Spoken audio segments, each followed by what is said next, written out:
Bom ter você aqui com a gente de novo. A gente está chegando nesses programas especiais de Copa do Mundo, isso mesmo, trazendo tudo, né, que envolve essa competição que chama tanta atenção. Hoje o nosso convidado especial é o endocrinologista, metabologista, vai trazer todas as explicações dessa formação do atleta, né, e das mudanças como a Copa do Mundo acontecendo em novembro. O que isso reflete diretamente no físico de um jogador?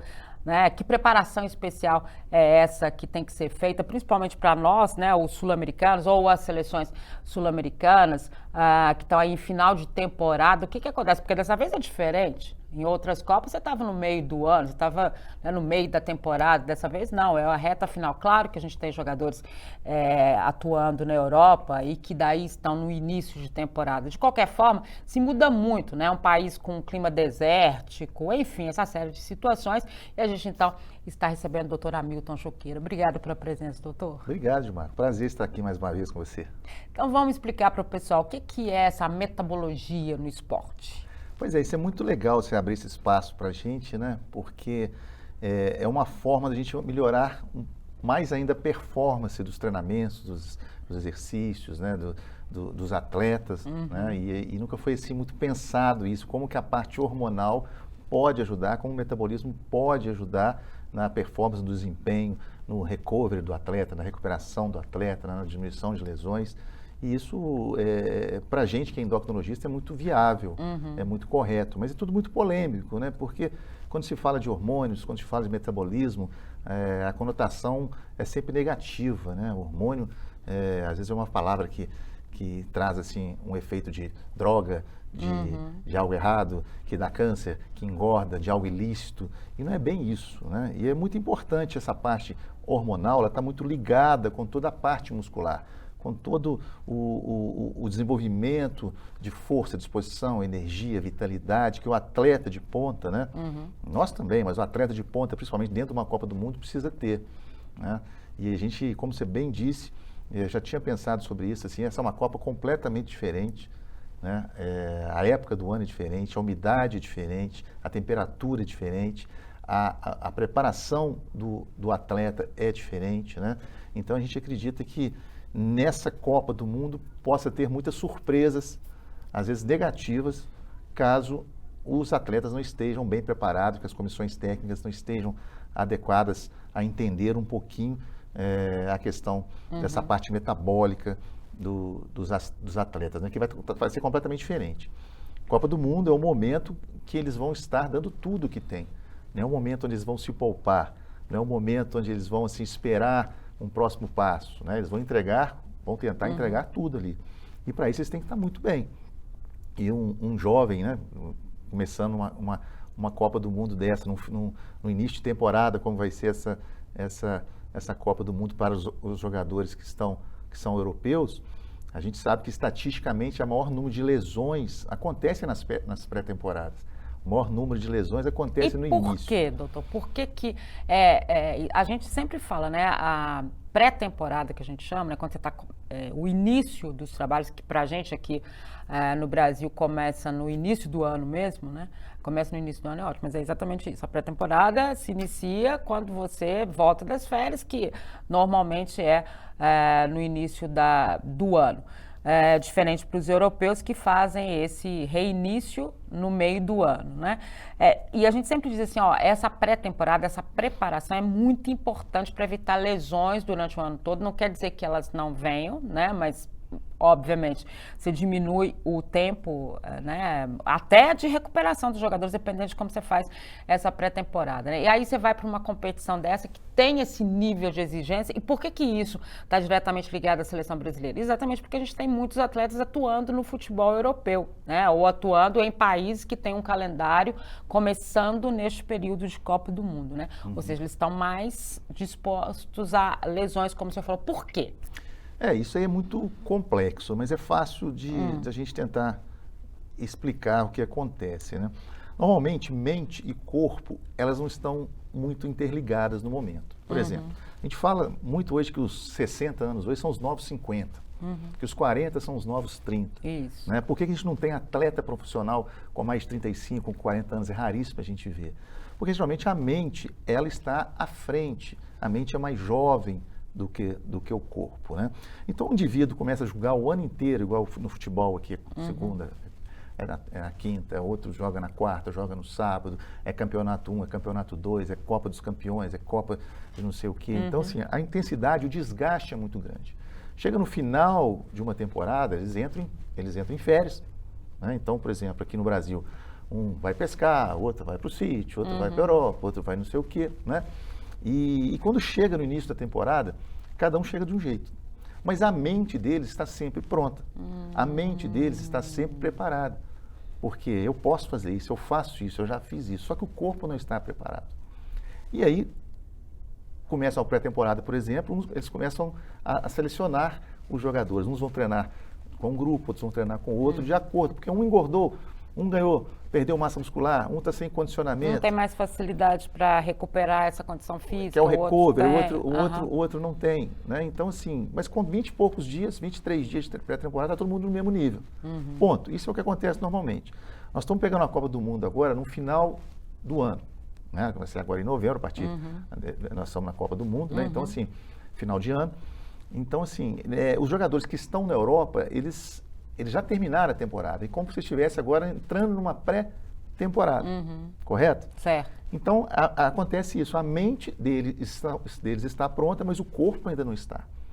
E quando eles vão ser submetidos a um estresse muito grande, Copa do Mundo é o momento de se entregar, de se doar tudo, eles vão ter liberação de vários hormônios, que são os hormônios do estresse, os hormônios do fight or fly, os hormônios do enfrentamento, que é a adrenalina, que é importantíssimo, né? E o cortisol, que é o hormônio assim que vai dar força, energia, disposição. Só que o cortisol, ele subindo muito rápido, um atleta como esse, sob um estresse muito grande, imagina um primeiro jogo de Copa do Mundo tocando o hino nacional, um estádio, o mundo inteiro assistindo aquilo, o nível de responsabilidade e estresse é muito grande. Então, obviamente, o cortisol e a adrenalina vão subir. Alto. Né? E eles vão estar com a mente pronta. A mente está sempre pronta, a mente não descansa. Né, nesse ponto, mas o corpo não está. Então eles vão começar a querer entregar demais, mas o corpo às vezes não acompanha.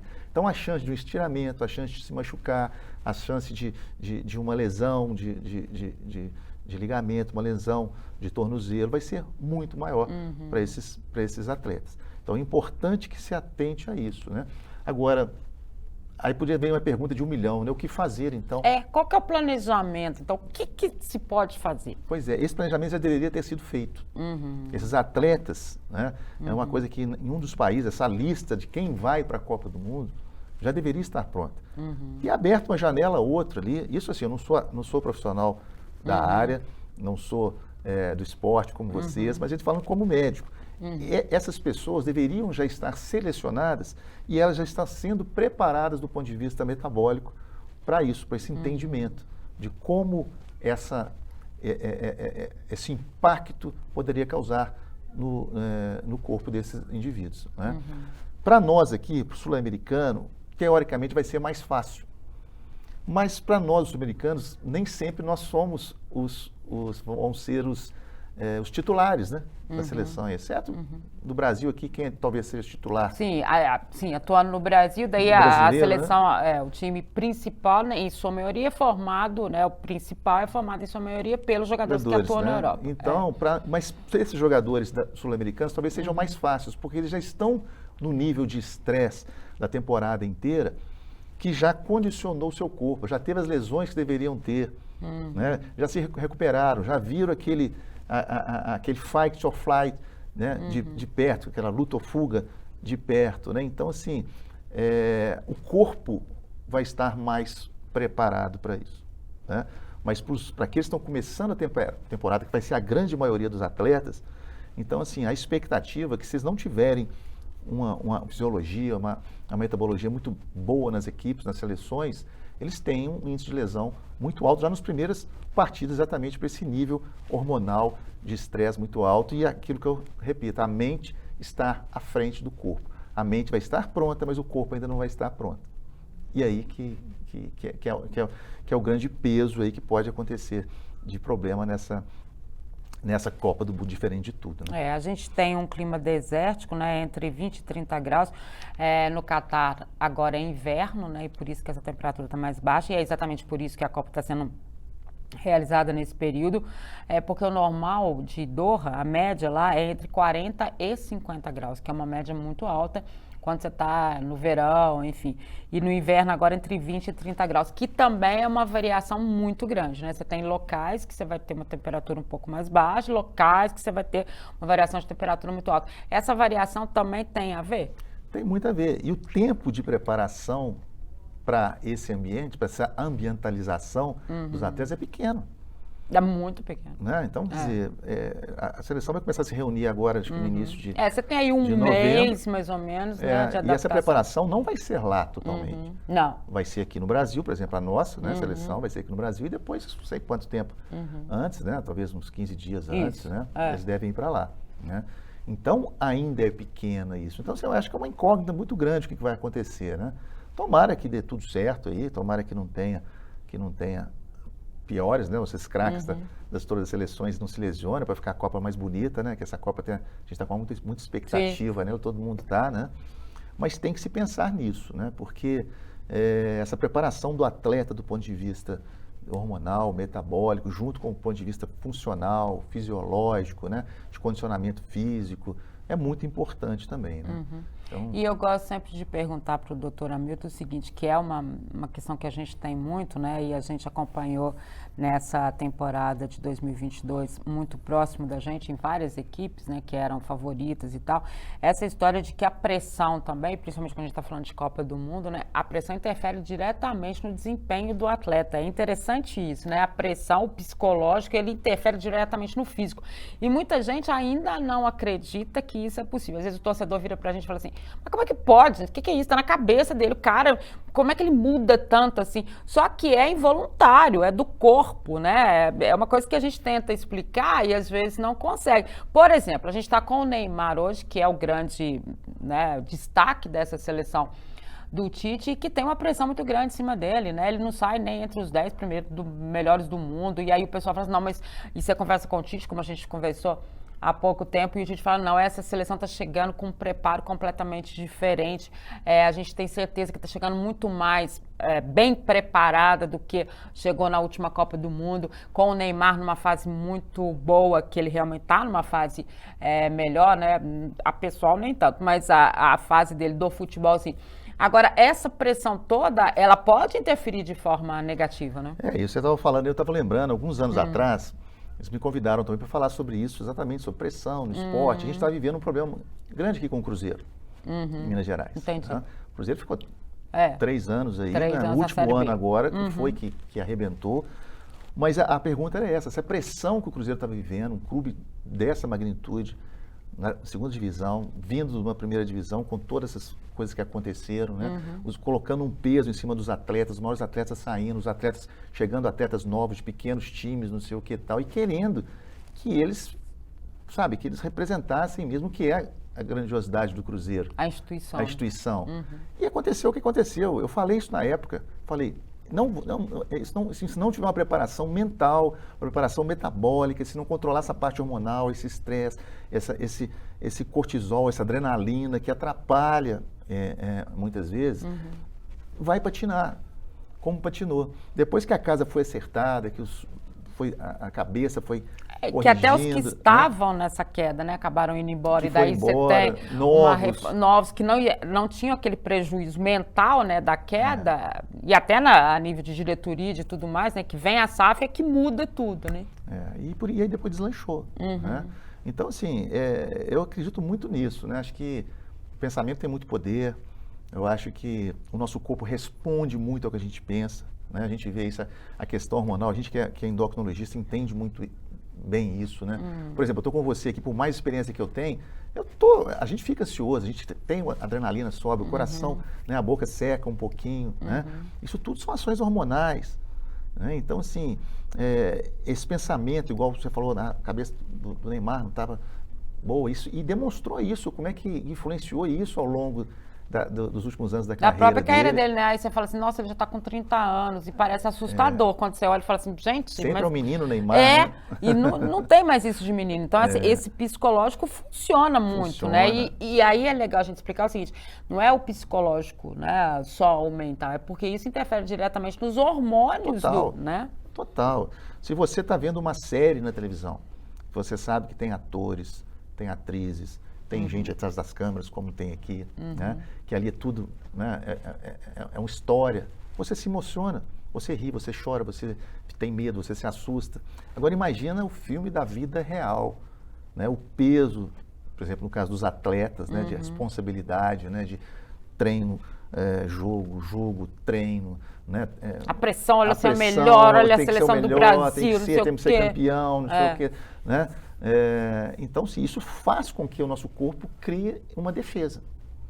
Se você está nervoso, se você está brigando com alguém, quando você vê, sua mão está fechada, seu dente está rangendo, sua pupila está dilatada, tudo isso tem relação com o sistema endócrino metabólico. Né? A gente se prepara, o nosso organismo se prepara para responder a todo o estresse metabólico, o estresse mental, o estresse físico, o estresse de uma infecção, o estresse de um cansaço, de um desgaste, o estresse muscular. E o cortisol é um hormônio muito peculiar. O cortisol é um hormônio extremamente importante para a nossa vida, principalmente para a vida do atleta. Se a gente dosar o cortisol de um atleta num pré-jogo e num pós-jogo, ele está altíssimo. Porque é o hormônio que prepara, ele é o protetor da musculatura do corpo como em si, porque ele produz glicose, ele que produz energia para o nosso corpo funcionar. Só que no atleta de alto rendimento, ele faz o cortisol, esse papel acaba sendo um pouco prejudicial se ele estiver em excesso, se ele estiver desequilibrado. Por quê? O cortisol aumenta a glicose do corpo exatamente quebrando o músculo. Ele transforma proteína muscular, carne, em açúcar. Transforma primeiro em aminoácido e esse aminoácido ele vai entrar numa cadeia metabólica e se transformar em açúcar, energia. Ou seja, o cortisol elevado desgasta a musculatura. Então, o atleta, voltando até, saindo um pouquinho da Copa, voltando até a época do Cruzeiro, né? Esses atletas todos da época andavam sempre estressados, o ambiente devia estar horrível, era cobrança de todos os lados, ligavam um rádio falando disso, é chacota de outro time, é cobrança de diretor, de colega, não sei o quê. Esses caras estavam todos com cortisol alto. E olha o tanto, se vocês pararam para pensar, o tanto de gente que lesionou no decorrer, que machucou na competição, que saiu, que ficou lesionado, né? Então, assim, imagina numa Copa do Mundo agora, esses atletas não preparados, não teve uma temporada para se preparar para isso, num país quente, seco, né? Numa época do deserto, uma época do mundo, né? que não se tem aí jogos. O tempo. Não, assim, jogos, né? A competição já está acabando. Então, assim, tem que pensar nisso. Vamos ver o que vai acontecer nesses períodos aí para frente. Esse aí é craque. Caramba, joga muito. Gênio. Simplesmente gênio. Quem disse que você precisa ser craque para mandar bem em campo? Com a Estrela Bet, você joga em todos os esportes e mostra o seu talento. É fácil de jogar e todo mundo pode ganhar. Mostre que você tem estrela. Venha para a Estrela Bet. Jogou, brilhou. Agora, doutor, tem uma coisa também que hoje a gente já não vê mais tanto no futebol e nem em termos de Copa do Mundo, né? Você acompanha vários biotipos bastante diferentes, né? Quando você pega as seleções de todos os países, você acompanha biotipos bastante diferentes. Havia, até um tempo atrás, um nível de exigência muito grande nessa questão da forma física, né? E era visível. Você viu, o cara é magro, tá magro, né? Tem músculo, mas tá magro, não sei o quê. Havia muito essa cobrança em cima e já não é uma realidade hoje. Hoje existe um respeito pelo físico, pelo corpo, né, do atleta que suporta um peso maior de corpo, né, e que mesmo assim ele é um atleta de alto rendimento e mesmo tendo um peso maior do que talvez, né, fosse o ideal, ele continua rendendo do mesmo jeito. Se mudou o quê nesse pensamento em relação? Eu acho que é preparação, né? Eu costumo comparar assim, a nossa espécie, a espécie humana. Se a gente fazer uma analogia com a espécie canina, por exemplo, se eu colocar aqui na frente 10 cachorrinhos de raças diferentes, você vai identificar um por um, porque cada um tem sua característica. Olha, tem um Shih Tzu, tem um Labrador, tem Sei. um Dálmata, né? Então, assim, a nossa espécie é assim também, a gente tem variações. Só que, por exemplo, quando você vai na Olimpíada, que é o auge da forma física, só para a gente entender melhor, você pega lá, por exemplo, uma competição de salto em distância. Você olha para os atletas, são todos iguais. Sim. Todos com o mesmo biotipo. shape, o mesmo Sim. perfil. Você vai para uma natação, né? Você olha os nadadores, são todos os Até o mesmos formato. Na perfis. natação, então, é mais fácil. Você vê até o formato do corpo, né? Aqui é maior, né? exatamente. Tem uma... Mas isso está mudando um pouco, Dimara. Por Também exemplo, tá mudando. existe um atleta que é extremamente de ponta, que eu vou falar o nome dele daqui a pouco, que ele mudou muito esses padrões. Porque ele foi campeão de tudo que ele disputou, e ele fisicamente, na hora que você olhava ele na linha, ele era um corredor de 100 metros, Certo. 100 e 200 metros. Na hora que você olhava ele na linha de partida, assim, todo mundo idêntico, e ele alto e diferente, corpulento, que é o Usain Bolt. Sim. Né? Então, assim, Verdade. ele não tem perfil. Até porque na velocidade, né? E você sempre imagina, pô, como é que você vai carregar esse corpo todo aqui? né? Exatamente. A fibra muscular, cada indivíduo, cada atleta tem um formato de fibra muscular adequado para alguma coisa. Por exemplo, você pega um maratonista, ele tem um perfil físico. Sim. Se você pegar microscopicamente a fibra muscular dele, é diferente, por exemplo, do atleta do corredor de 100 metros rasos. 100 metros rasos, o corredor. Sim. É uma fibra que tem mais músculo, uma fibra que tem mais líquido, é uma fibra mais de explosão. Né? Mas essas mudanças podem acontecer, igual você citou bem, está acontecendo, está diferente, o Sim, perfil está mudando. completamente. Isso na endocrinologia e na medicina a gente chama de mutações epigenéticas ou epigênicas, né? Que são alterações do fenótipo, olha que palavrão, que é do perfil, É o perfil. né? Do perfil sem alteração genética, sem mudar. Então são adaptações. A gente tem visto muito isso, e a gente vê muito no esporte isso, como é que cada vez mais O atleta. os recordes, né, estão sendo batidos. Sim. Né? A mudança, A mudança. Aí entra também tecnologia, entra condições, implementação, né? Fisiologia e tal. Mas os atletas estão mudando muito o perfil, né? Você pega, por exemplo, lá na Olimpíada de 1930, 1900 e alguma coisa, os atletas corredores, né? Eles tinham um perfil completamente diferente físico, né? Então, hoje é possível essa adaptação, né? Só não dá para colocar baixinho no gol ainda, né? Ainda não dá. Mas antes você tinha muito isso, né? No futebol. O cara de velocidade, ele é mais baixinho, ele sai que nem, né? Bonitinho, ele vai... Não é isso. A gente vê atletas hoje que tem uma altura até, né? Maior e que tem essa velocidade. Ou você tinha só o atacante tinha que ser muito alto, não sei o quê. Não é nada disso. Mudou também. A gente pega as seleções hoje, essa ditadura também, né? Da gordura, do não sei o quê. E a gente viu vários atletas passarem por isso. Um deles, um exemplo muito claro que a gente tem é o próprio Ronaldo Fenômeno, que hoje é dono da SAF do Cruzeiro. O Ronaldo foi um jogador que teve muitos problemas com relação à gordura, à obesidade, né, a ter isso. E talvez até o próprio biotipo dele hoje seja em virtude de tudo que ele não fez, né, na sua mocidade lá, né, quando ele tinha, né, a idade do atleta, né, e ele deixou de fazer, porque o Ronaldo tinha um nutricionista o tempo inteiro na cola dele, o Ronaldo tinha, né, um endocrinologista ali na cola dele, e hoje já se aceita melhor o atleta que não tem tanto essa constituição física, né, e o atleta entende melhor isso também, porque você tem, não é só isso, né, você muda a alimentação, você muda uma série de técnicas que foram, né, avançando e que mudou esse tipo de relação do atleta com a obesidade, né. A obesidade, assim, se a gente parar para pensar, né, tem uma coisa que chama genética. Né? Então, sim, na verdade, a gente engorda por pouquíssimos motivos. Eu engordo por genética, eu engordo por algum distúrbio hormonal ou metabólico, e eu engordo hoje em dia, com maior frequência, por alterações comportamentais e ambientais. Hoje muito, né, doutor? Muito. Então, tem muita gente que não tem genética nenhuma e está engordando. Mas no caso do atleta profissional, Dimara, assim, esses caras sofrem muito com peso. Eu trabalho muito com atleta, então eu vejo como que eles penam muito, porque tem uma genética, porque não tem como esses indivíduos engordarem com facilidade agora, porque eles se passam por uma rotina de treinamento.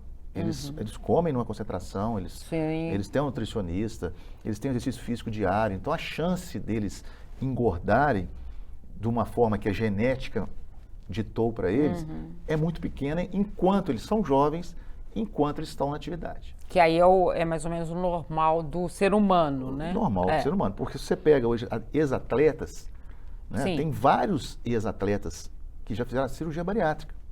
Que coisa, né? Vários. E muitos deles estão muito acima do peso. Né? Mas porque é genética. Eles têm uma genética para engordar.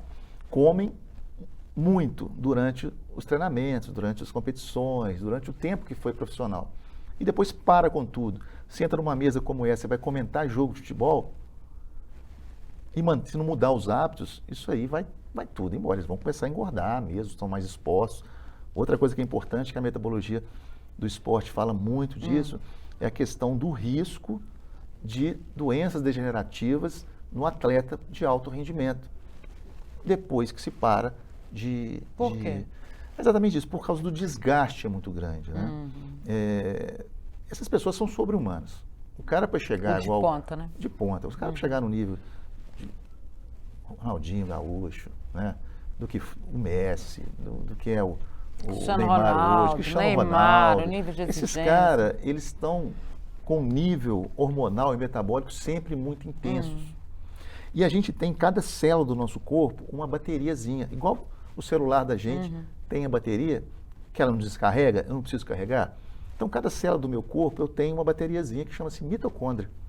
Essa mitocôndria é a bateria da célula, a bateria do celular, que produz energia para o nosso corpo funcionar, para o meu coração bater, para o meu rim filtrar, para o meu intestino funcionar, para a minha musculatura contrair, para eu dar um pique de 40 metros. Né? Só que com um atleta de alto rendimento, ele gasta muito mais energia do que o indivíduo que trabalha sentado, né, na frente do computador. Isso é óbvio. Né? E essa energia ela é renovável até um certo tempo. Depois de um certo tempo, como a bateria do nosso celular, ela já não recarrega tanto. Então essas mitocôndrias elas não conseguem produzir tanta energia. Se elas não conseguem produzir tanta energia, essa célula muscular, uma célula renal, uma célula do coração, elas vão ficando mais fracas e vão perecendo. Ou vão ficando expostas a doenças. Então há uma chance muito grande, isso é um estudo muito bacana que está sendo desenvolvido, né, demanda anos e anos, que o atleta de alto rendimento, assim, ele acaba tendo a menor chance de ser menos longevo. Assim como a gente viu o paciente obeso, por exemplo. O paciente obeso já é uma realidade. A obesidade não deixa a pessoa ser longeva. Se a gente parar para pensar, não existe assim, quantos indivíduos com mais de 90 anos você conhece obeso? É raro. Não, muito Mas raro. quantos com mais de 90, magro, a gente conhece? Muitos. Muitos. É interessante. Por quê? Porque a obesidade gasta muita energia. Você, para manter o corpo anzio, aqueles IMCs altíssimos, né? Você precisa de muita energia. O coração precisa bater mais, o rim precisa filtrar mais, o pulmão precisa respirar mais. E no indivíduo atleta, tem uma relação de analogia. Porque ele precisa manter em alto nível, ele precisa gastar mais, ele precisa fornecer mais energia, ele precisa cansar menos, ele precisa, né, é um jogo intenso. A gente vê hoje naquelas marcas que se faz hoje de calor de um indivíduo, é impressionante o que esses caras num jogo corporal, de futebol, né? Eles vão para um lado para o outro, né? E está perdendo, aí o juiz faz coisa errada, eles ficam indignados, aí sobe mais adrenalina. Ou às vezes só fica ali naquele cantinho, é o mapa de calor dele, só está ali na cantinha. Tem uns ali que viram contadores, né? Monta um escritóriozinho, ele fica só despachando, né? Mas, então, existe essa analogia, né? E a gente tem visto muito, infelizmente, por exemplo, um indivíduo que a gente pode citar aqui, que isso é público, o Cuca teve um problema sério de saúde algum tempo atrás, né? Cardíaco, alguma coisa. Outros atletas estava também. no Santos, né? Pois é, outros atletas também tiveram, né? Então, assim, é uma coisa que a gente precisa pensar nisso também, né? Desse desgaste e isso, ao longo prazo, o efeito disso, né? Na longevidade saudável. falando em longevidade saudável, a gente já vai caminhando para o fim do programa, mas a gente tem, por exemplo, o Cristiano Ronaldo na seleção de Portugal, né? Pela idade e por tudo. E ele é um atleta na concepção da palavra, né? Talvez, eu digo sempre assim, e a gente tem o Messi também, obviamente, nessa ênfase, falando em Copa do Mundo, mas, e que uma pena que já deve ser a última deles e a gente não vai ver mais esses talentos todos.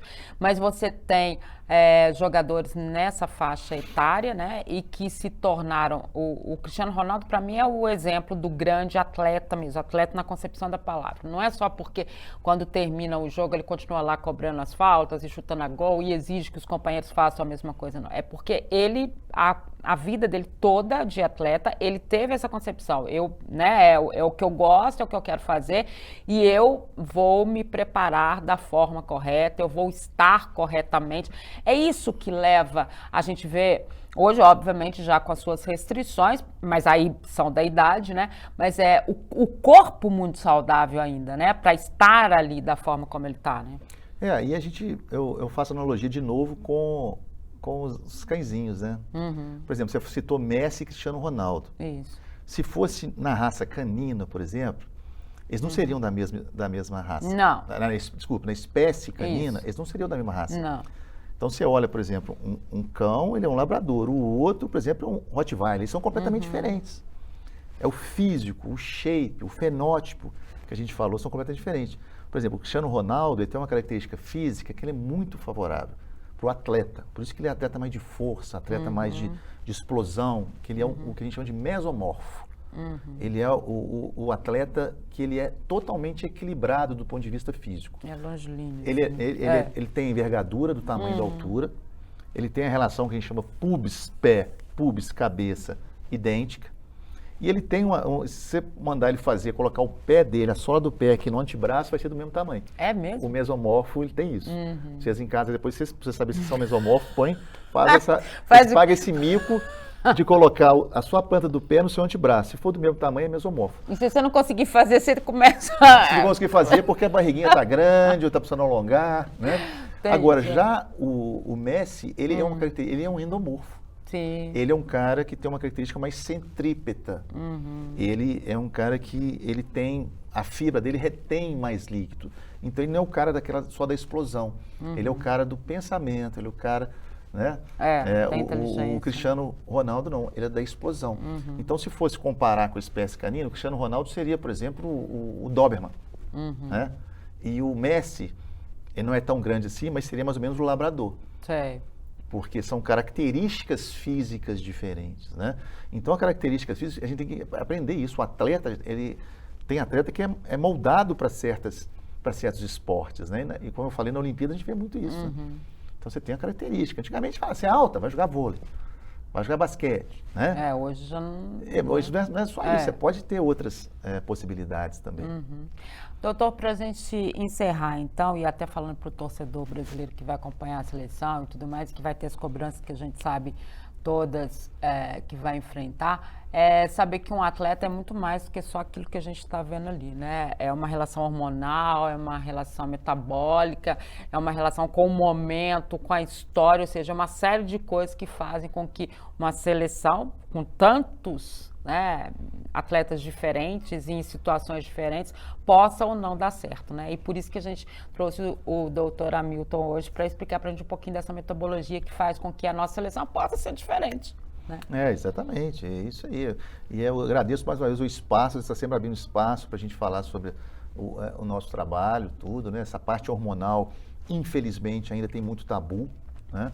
Eu, quando comecei com a endocrinologia, eu ficava indignado quando as pessoas falam, você vai tomar hormônio, o hormônio faz mal, o hormônio engorda, o hormônio dá câncer, sabe? Então, assim, hoje a gente vê que não é isso. O hormônio não é um remédio fortíssimo que você vai tomar, que vai fazer mais mal do que bem. O hormônio é uma substância que nós produzimos, que é necessário para o nosso bem-estar físico, mental, para a nossa recuperação diária, no nosso sono, no nosso exercício físico, né? Então, a gente tem que estar bem, porque a mente vai estimular o sistema hormonal. Se você pensar, você vai ter uma resposta hormonal. Se você pensar numa pessoa que você gosta, você tem liberação de endorfina, que é um hormônio. Se você pensar numa pessoa que você detesta, vai ter liberação de cortisol, que é o hormônio da defesa. Que horror. Né? Se você está triste, você tem liberação de hormônios para te levantar também. Né? Então, assim, o hormônio do crescimento ele é tão importante para o atleta, né? Que a gente chama de somatotrofina, que é o hormônio que ele ajuda muito a manutenção da massa muscular, ele ajuda muito na produção de glicose para o músculo, da energia. Então, assim, a gente tem que falar mais sobre isso, né? E quem sabe a gente criar um protocolo auxiliar para cada vez mais a gente melhorar, potencializar essa performance, né? E também pensar, que é uma coisa que a gente pensar no envelhecimento do jogador. Sim. O que vem depois, como prevenir isso aí, né? Também. Muito legal, adoramos, né? A gente adora. Obrigada, doutor Hamilton, valeu. De nada, prazer. É isso, hoje o nosso convidado foi o doutor Hamilton Junqueira, que é metabologista, endocrinologista. A gente falou um pouco dessa questão da metabologia do esporte e sobre a seleção brasileira, né? O que pode acontecer com esses atletas e, claro, as seleções europeias e tudo mais que essa Copa do Mundo nos reserva. Até a próxima, tchau, valeu. Cobertura da Copa O Tempo Esportes. Oferecimento estrelabet.com. Apostou, ganhou. Apoio Iveco Deva e Atacadão das Tintas. É tinta, o Atacadão resolve.